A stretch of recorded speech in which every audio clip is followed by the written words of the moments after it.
Dr. Greg Grant here, three-time Olympic medalist and world champion in track and field. Thank you all for coming over to this channel. If you like the content, please give me a thumbs up. If you have an opinion and you want to share it, please be generous and share. Today we're going to talk about Tia and Tina Clayton and where they are in their development as they take on the 2024 season. Now, I can tell you that my heart goes out for these two young ladies because people really don't know the amount of pressure, physical pressure and psychological pressure they have to endure to be where they are right now. And I am sure that based on where they are in this phase of their development, that they have doubt, they have uncertainties. And I'm also confident that if they don't get the right psychosocial support right now, psychological support right now, that the transition will be even more difficult as they get older. Now, I know a lot of people might be saying that it is too early to make any prediction. And this is not about prediction. I just want to know your comments as we evaluate where they are a year and a half out of high school. Now, I can say this with certainty that everyone that I talk to about Tia and Tina Clayton, that everyone wants the best for them.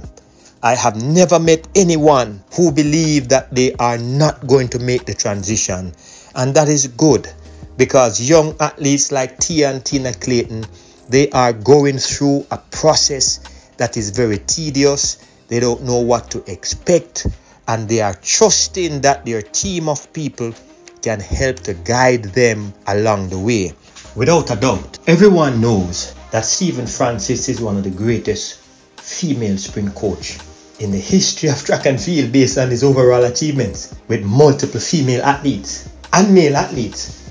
But this is the first time in his career he's actually working with high school talents, fresh out of high school, young and inexperienced.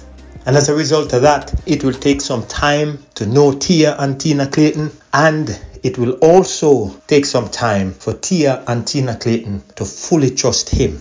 Now, we know that if they can stay focused long term, great things can happen.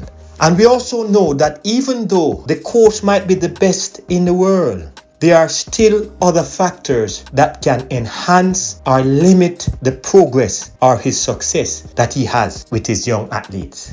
Now, it is important that these young athletes are being taught how to approach the training the right way mentally, because what it will take for them now is way more than their physical talent.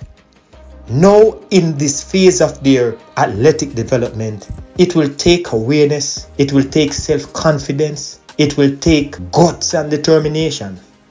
And these traits must be taught if Tia and Tina Clayton is going to make a successful transition into the professional arena.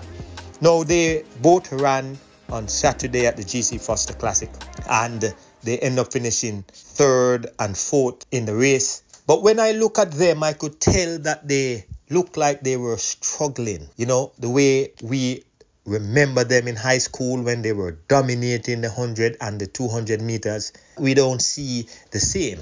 And I know everyone believes that Coach Stephen Francis, without a doubt, is one of the greatest female sprinter coach of all times based on his history. And most people believe that with time, they would come around.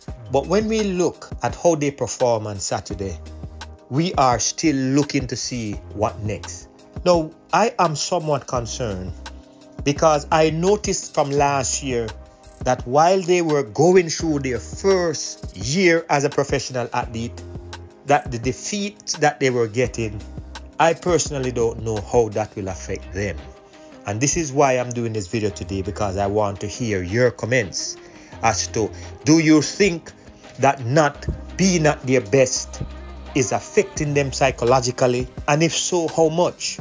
Now, what a lot of people don't know, that it may take you 3 to 4 years before you actually can start dominating your event. But if you are losing, the losing can be the heavy burden to carry. So when we look at Tia and Tina Clayton, I see the frustration. I see how they are trying their very best to cope with the disappointment. I can see that they want more out of what they are getting, but it takes time. So I want to hear your comments. Do you think that losing streak that T and Tina Clayton is on, that it will affect their confidence as they prepare for this year and next year? Or do you think they understand clearly that it is a part of the development? So I want to hear your comment. Please be generous and share. Thank you all for listening. This is Dr. Gregory Horton. Have a blessed day.